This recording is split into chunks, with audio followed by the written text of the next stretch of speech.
नमस्कार, अपना बिहार देख रहे हैं आप और मैं आपके साथ रंजना रावत। बुलेटिन की शुरुआत करेंगे वो भी बड़ी खबर से।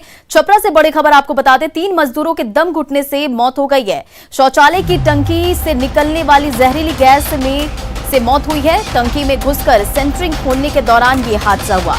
तो आपको छपरा से बड़ी खबर बता रहे हैं, जहां 3 मजदूरों की मौत दम घुटने की वजह से हो गई है। शौचालय की टंकी से जहरीली गैस निकल रही थी, जिसकी वजह से मौत हुई है। टंकी में घुसकर सेंटरिंग खोलने के दौरान ये हादसा हुआ। दिनेश कुमार, मुमताज अली और राधे कुमार की मौत हुई है। बसरा थाना के मांडर गांव की यह घटना है। और इस पर अधिक अपडेट के साथ हमारे सहयोगी संतोष गुप्ता फोन लाइन पर जुड़ गए हैं। संतोष, क्या कुछ इस पर अधिक जानकारी है? जी देखिए, जो घटना हुई है काफी दर्दनाक घटना है। परसा थाना क्षेत्र के माडर गांव की घटना है, जहां पे मुमताज अली का नया घर बना था, जिसके शौचालय टंकी का सेंटरिंग खुल रहा था। उसी के अंदर में पानी भी था और गैस भी थी। जब मजदूर उसके अंदर सेंटरिंग खोलने के लिए घुसे थे, एक एक करके 2 मजदूरों की मौत हो गई। और उसके निकालने के लिए घर के मालिक जो थे मुमताज अली, वो भी गए उसके अंदर में, उनकी भी मौत हो गई। तो कुल मिला के 3 लोगों की मौत हो गई है और तीनों को शव को लेकर परसा अस्पताल में लाया गया है, जहां से पोस्टमार्टम के लिए भेज दिया गया है। पूरे गांव में मातम का माहौल है। नए घर के खुशियां थी जहां पे इस तरह से घटना सामने आई है। तो पुलिस हालांकि मौके पर पहुंच गई है और जो आवश्यक कार्रवाई है उसमें जुट गई है। जी संतोष, इन तमाम जानकारियों के लिए शुक्रिया। तो छपरा से आपको बड़ी खबर बता रहे हैं, जहां 3 मजदूरों की दम घुटने से मौत हो गई। बता दें कि शौचालय की टंकी से जहरीली गैस निकल रही थी और टंकी में घुसकर सेंटरिंग खोलने के दौरान ये हादसा हुआ। बता दें कि हादसे में दिनेश कुमार, मुमताज अली और राधे कुमार की मौत हुई है। परसा थाना के मांडर गांव की ये घटना है।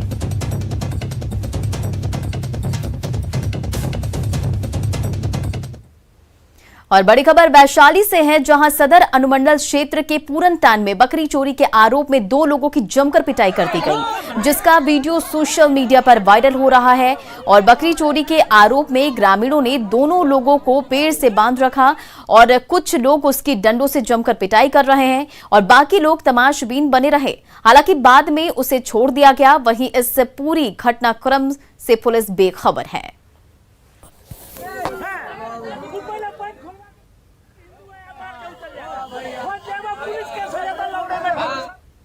और सदन की कार्यवाही से जुड़ी बड़ी खबर आपको बता दें कि कार्य मंत्रणा समिति की बैठक समाप्त हो चुकी है। तो आपको बड़ी खबर बता रहे हैं, सदन की कार्यवाही से जुड़ी बड़ी खबर, जहां कार्य मंत्रणा समिति की बैठक समाप्त हो गई है। विधानसभा अध्यक्ष की अध्यक्षता में बैठक हुई और बैठक में सभी दलीय के नेता शामिल हुए। बैठक के बाद विधायकों के साथ सदन पहुंचे तेजस्वी, और तेजस्वी ने सदन में बोलने देने की मौका मांगा है और उन्होंने 23 मार्च की घटना चर्चा चाहते हैं तेजस्वी यादव। तेजस्वी की मांग पर बोले विधानसभा अध्यक्ष की विधायी कार्य के बाद 23 मार्च पर चर्चा होगी।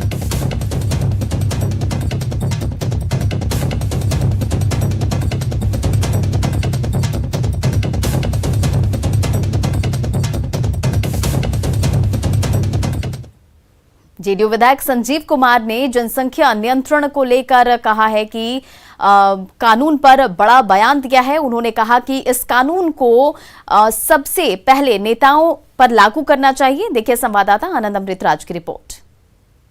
विधायक संजीव कुमार सर, जनसंख्या नियंत्रण कानून बनाने की बात हो रही है, आपकी राय क्या है कि जनसंख्या नियंत्रण कानून बनना चाहिए? देखिए, जनसंख्या नियंत्रण कानून बनाने के पहले जागरूकता फैलाना चाहिए। हमारे पार्टी का ये निर्णय है, माननीय मुख्यमंत्री का भी है और एकदम सही है ये।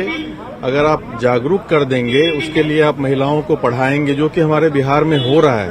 पहले के कंपेयर में देखेंगे तो आज के दिन में महिलाएं 10th पास, 12th पास, ग्रेजुएशन कर रहे हैं ज्यादा से ज्यादा संख्या में।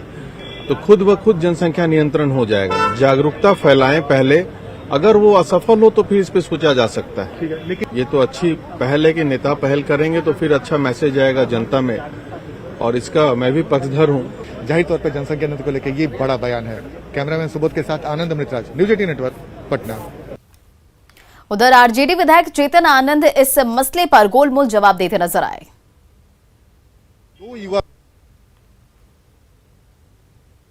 दो युवा विधायक हैं, ऋषि कुमार और चेतन आनंद, दोनों आरजेडी के विधायक हैं। सर, आज एक विधायक ने ये मांग किया है कि जनसंख्या नियंत्रण कानून बनना चाहिए, लेकिन सबसे पहले नेताओं पर लागू होना चाहिए। अगर नेता लीड करते हैं तो देश में अच्छा मैसेज जाएगा। आप इससे सहमत हैं? देखिए, जनसंख्या नियंत्रण तो होना चाहिए और ये तो बहुत पुरानी डिमांड थी कि जनसंख्या नियंत्रण होना चाहिए। हमारे दो तो हम बहुत दिनों से सुनते आ रहे हैं और मेरे ख्याल से ये सही स्टेप होगा कि सबसे पहले जो राजनेता है वो इसका अनुसरण करें और वो मेक श्योर करें इस चीज का कि वो भी इस चीज का पालन कर रहे हो। हम ये कहेंगे कि जो भी है उसका अगर प्रैक्टिकल वे से कुछ आए, थ्योरी नहीं हम बोल रहे हैं, थ्योरी में तो बहुत चीज बोली जाती है और बहुत चीज नहीं होती है। थ्योरी के हिसाब से अगर आप जाइएगा तो 20 लाख नौकरियां भी मिल जानी चाहिए थी, लेकिन अगर प्रैक्टिकली उसको देखा जाए कि हाँ इसको कैसे लागू किया जाएगा और उसके लिए अगर कोई ठोस बातें बोली जाए तब तो हम बोलेंगे कि उसके ऊपर, वरना उसके ऊपर कुछ बोलने के लिए है नहीं। और आरजेडी विधायक भाई वीरेंद्र ने दावा किया है कि तेजस्वी यादव जल्द बिहार के सीएम बनेंगे। उन्होंने यहां तक कह दिया कि 15 अगस्त को तेजस्वी यादव ही ध्वजारोहण करेंगे। एक नई सियासत शुरू हुई है।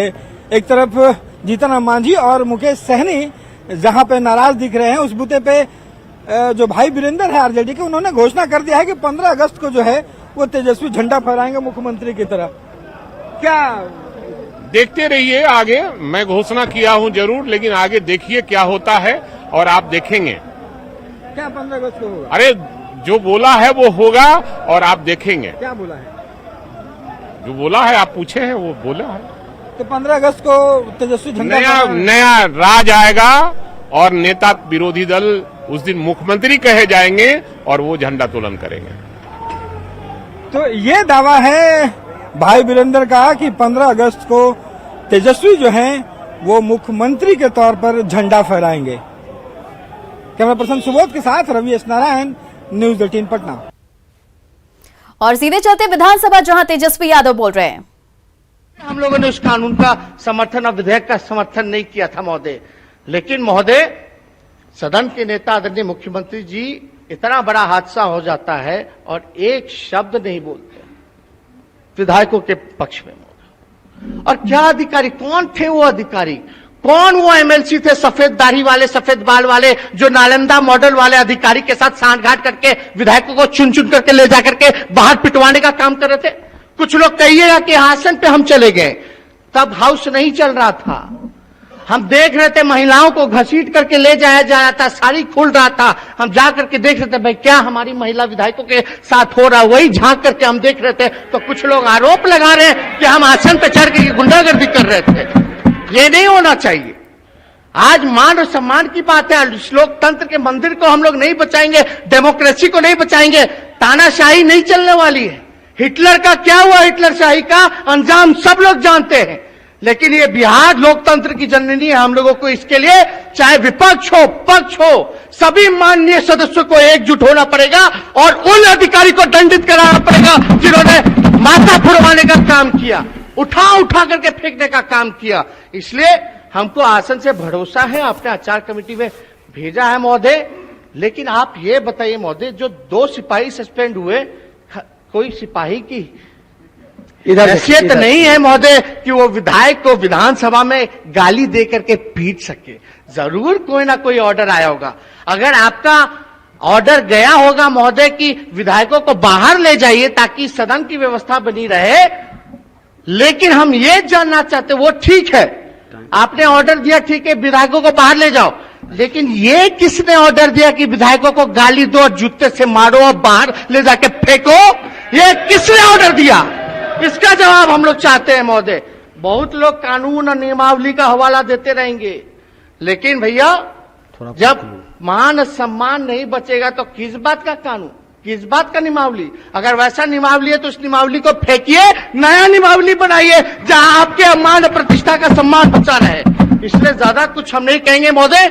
और अगर आपको एक्शन लेना है, अगर महोदय आपको एक्शन लेना है, अगर आप चाहते हैं विधायकों पर भी एक्शन ले, तो हम आपसे रिक्वेस्ट करेंगे तो सबसे पहले अधिकारियों को दंडित करें, कठोर सजा दें, चाहे एसपी, डीएम या पुलिस कमिश्नर या होम सेक्रेटरी सब बैठा हो, उन तक जांच चली थी। अगर आप चाहते हैं महोदय विधायकों को, तो हम आपसे रिक्वेस्ट करेंगे किसी विधायक को दंडित मत कीजिए, हमको दंडित कीजिए, हमको दंडित कीजिए, लेकिन हमारे कोई विधायक को दंडित नहीं कीजिए महोदय। ये मान सम्मान की बात है। ऐसे कैसे हो जाएगा कि आज विधानसभा में घुस करके आप लोगों को पीटेगा, कल एक परंपरा बन जाएगा कल तो फिर विरोध करेंगे, अगला बिल का विरोध करेंगे तो फिर से हम लात गुस्सा खाएंगे और गोली खाएंगे।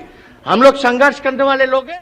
तो नेता प्रतिपक्ष तेजस्वी यादव को आप सुन रहे थे, जहां 23 मार्च की घटना पे वो बोल रहे थे। चलिए बढ़ते अपनी अगली खबर की ओर। पटना में आधे घंटे की बारिश में जल जमाव की स्थिति हो गई है। विधानसभा परिसर में भी पानी भर गया है और विधानसभा सत्र का मानसून सत्र भी अभी चल रहा है। जायजा लिया न्यूज 18 के संवाददाता रवि एस नारायण ने। बिहार विधानसभा का मानसून सत्र चल रहा है और पटना में आधे घंटे की बारिश ने, इस मानसून की बारिश ने पूरे विधानसभा का क्या हाल कर दिया है, उसकी जरा एक तस्वीर देखिए। पूरा विधानसभा जलमग्न हो गया है और किस कदर यहाँ पे पानी जो है वो भरा है, उसकी एक तस्वीर आप देख पा रहे हैं। विधान परिषद में आज ही नगर विकास मंत्री के सामने एक सवाल आया कि पटना में जो जल जमाव है वो कैसे ठीक हो, और इसे लेकर के नगर विकास मंत्री दावे करते रहे सदन के अंदर कि कभी भी यहाँ पे पटना में जल जमाव नहीं होने दिया जाएगा और जो भी पानी है उसे निकाल लिया जाएगा। लेकिन इस आधे घंटे की बारिश ने किस कदर पूरे विधानसभा को डुबोया है, उसकी एक जो तस्वीर है आपके सामने है। और यहाँ पे तमाम दावे नगर विकास विभाग के जो है वो खोखले साबित हो रहे हैं और ये आधे घंटे की बारिश का नतीजा है कि घुटने भर पानी जो है वो विधानसभा में भर गया है। और ये तस्वीर जरा देखिए कि कैसे माननीय विधायकों की जो गाड़ियां हैं वो पानी में डूब करके आ रही हैं। तो यहाँ पे जो तस्वीर हम आपको दिखा रहे हैं वो बिहार विधानसभा के मानसून सत्र की, जहाँ पे आधे घंटे की बारिश ने पूरी विधानसभा को लबालब कर दिया है। अब देखने वाली बात होगी कि विधानसभा के अंदर बैठे नगर विकास मंत्री हैं, उन्हें ये बाहर की तस्वीर दिखाई पड़ रही है या नहीं, और ये विधानसभा का ये जल जमाव कब खत्म होगा। कैमरा पर्सन सुबोध के साथ रवि एस नारायण, न्यूज 18 पटना। और अब बात लालू से मुलाकात की। आरजेडी प्रमुख लालू प्रसाद यादव अभी दिल्ली में हैं और जहां उनसे एनसीपी प्रमुख शरद पवार, समाजवादी नेता रामगोपाल यादव और पूर्व केंद्रीय मंत्री अखिलेश सिंह ने मुलाकात की। इस मुलाकात को में इन नेताओं के बीच संसद के मानसून सत्र और देश के वर्तमान राजनीतिक हालात पर बात हुई।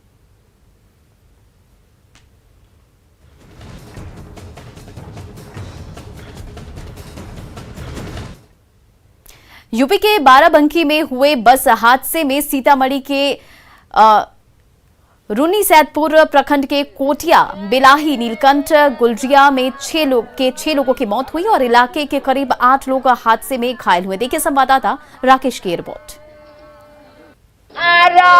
उत्तर प्रदेश के बाराबंकी में जो भीषण सड़क हादसा हुआ है उसमें सीतामढ़ी लोगों की भी जान गई है। मैं इस वक्त खड़ा हूं सीतामढ़ी के रूनी सैदपुर प्रखंड के खोपा गांव में और आप तस्वीर देख सकते हैं किस तरह के हालात है।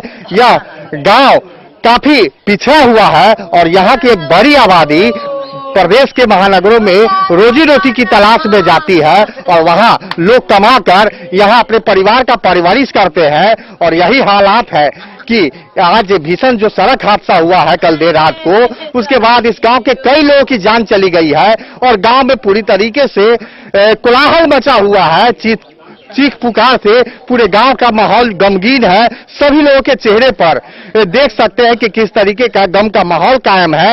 यहाँ पर कुछ लोग हैं, उनसे जानने की कोशिश करते हैं कि आखिर क्या सूचना मिली है। आप लोगों को क्या सूचना मिली? सूचना मिला है कि सर आपका कहाँ पर वहाँ आपका ही घटना हुआ था। 1 बजे 11 बजे मालूम हुआ था, यहाँ से लोग गए तो कहा कि सब आदमी पिछा गया है, 4 आदमी मर गया है और सब घबाइल है। यही हमको सूचना मिला है। अभी तक प्रशासन का कोई टीम आया? कोई टीम प्रशासन यहाँ कोई कहीं से टीम गए थे वहाँ? लोग गए थे क्यों गए? मजदूरी करने गया था, धान रोपने गया था। जी कहाँ गया था? पंजाब गया था। पंजाब गया? हाँ। अच्छा, लोग लौट रहा था? वो लौट रहा था, घर लौट रहा था। अच्छा। यही घटना। कितने लोग मरे? मरा अभी तक मालूम हुआ है कि 18 आदमी मरा है। जो सूचना मिला है 18 आदमी। यहाँ आपका 4 गो मरा है, गुलरिया का 2 आदमी मरा है। अच्छा 6 आदमी मरा है अभी तक। अभी से गवाइल है। मेरा नाम हुआ रामरिखी साहब, भूतपूर्व मुखिया है। आप बताइए क्या जानकारी मिला है आप लोग को? जानकारी यही मौत है जी। अच्छा 6 आदमी है मौत। 6 आदमी का। हाँ, क्या करने लोग गए थे? पंजाब गया था धान रोपने। धान रोपने जी। अभी कुछ हुआ है? मतलब प्रशासन का कोई टीम कोई आया था? कोई नहीं आया था जी, ये अभी आया है, आप लोग आए हैं जी। अच्छा, बस यही है। क्या मतलब कौन कौन लोग गए थे? नाम है कुछ जानकारी? हाँ, नाम तो है, 4-5 आदमी गया है यहाँ से। नाम है प्रमोद सैनी गया है, और नाम बता रहा। और कौन को क्या जानकारी मिला है बाबा आपको? क्या मरल की बात करी थी क्या? हाँ, मरल के हाँ। मरल है जगदीश सहनी, अच्छा और पिता लक्ष्मी सहनी, अच्छा नंबर नरेश सहनी, और पिता सीताराम सहनी, और उनकारी मनु सहनी, पिता रुदल सहनी, इंदल महतो। सब लोग क्या करने गए थे? धान रोपे जी। हर साल जाते हैं? हर साल। तो आपने देखा, एक विडंबना ही कहा जा सकता है कि रोजी रोजगार का अभाव है सूबे में, और शायद यही वजह है कि यहाँ के लोग दूसरे प्रदेशों में जाते हैं कमाने, और कमा कर जब लौट रहे थे तो भीषण सड़क हादसा हुआ है और उसमें उनकी जान चली गई है। राकेश रंजन, न्यूज 18, सीतामढ़ी। इधर गोपालगंज के हथुआ अनुमंडल के सबैया एयरपोर्ट का मामला एक बार फिर लोकसभा में उठा। गोपालगंज सांसद आलोक कुमार सुमन ने प्रश्नकाल के दौरान सबैया एयरपोर्ट को डेवलप करने और उसकी जर्जर हवाई पट्टी की मरम्मत का मामला उठाया है। हथुआ रक्षा भूमि को एयरपोर्ट बनाने की कोई क्या माननीय मंत्री महोदय द्वारा रक्षा मंत्रालय से सिविल एविएशन मंत्री को एनओसी दिया जाएगा? कब तक दिया जाएगा ताकि ये काम आगे बढ़ाया जा सके? गंज जिले में सवैया एयरफील्ड को रक्षा मंत्रालय के रिकॉर्ड में हथुआ एयरफील्ड के नाम से दर्ज किया गया है। मान्यवर सवैया यानी कि हथुआ रक्षा भूमि को एयरपोर्ट बनाने की कोई मांग या प्रस्ताव आज तक कहीं से भी नहीं आया है, और यदि कहीं से कोई प्रस्ताव आता है, सिविल एविएशन से भी हमने ज्ञात किया था, उन्होंने कई बार इसकी डिमांड्स निकाली, लेकिन कोई भी आगे नहीं आया है। और जब कभी भी प्रस्ताव आएगी तो उस पर विचार किया जाता है, और हम देते ही हैं मान्यवर, हम देते हैं, पॉलिसी में है। और बाराबंकी सड़क हादसे पर मुख्यमंत्री नीतीश कुमार ने दुख व्यक्त किया है। हादसे में जिन लोगों की मौत हुई उनमें 12 लोग बिहार के हैं। मुख्यमंत्री ने बिहार के अधिकारियों को मौके पर जाने का निर्देश दिया। साथ ही मृतकों के परिजनों को 2-2 लाख का मुआवजा देने का भी ऐलान किया है, और घायलों को बेहतर इलाज और बिहार लाने के लिए अधिकारियों को यूपी के प्रशासन से समन्वय करने का भी निर्देश दिया गया है। उधर राष्ट्रपति रामनाथ कोविंद ने भी बाराबंकी हादसे पर दुख व्यक्त किया है।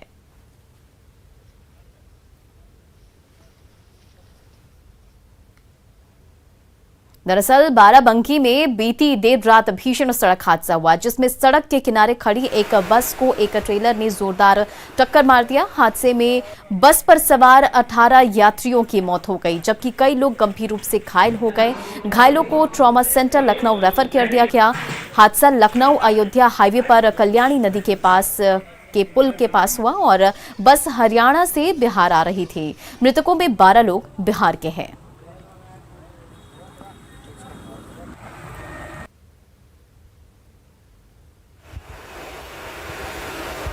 तो बस हादसे में आपको बता दें, यहाँ पर मृतकों के नाम आप देख सकते हैं अपनी टीवी स्क्रीन पर। बता दें कि देर रात ये बस हादसा हुआ, जहाँ पर मृतकों की जो संख्या है वो बिहार के 12 लोग थे, और बस जो हरियाणा से बिहार जा रही थी। और आपको बता दें कि हादसा लखनऊ अयोध्या हाईवे पर कल्याणी नदी के पुल के पास हुआ है, जिसमें 18 लोगों की मौत हो गई और 12 लोग बिहार के रहने वाले थे। कई लोग गंभीर रूप से घायल हैं। यूपी के बाराबंकी में ये हादसा हुआ। हरियाणा से बिहार आ रही थी बस, और इसी बीच ट्रेलर ने बस में टक्कर मार दी, और इस हादसे में 18 यात्रियों की मौत हो गई।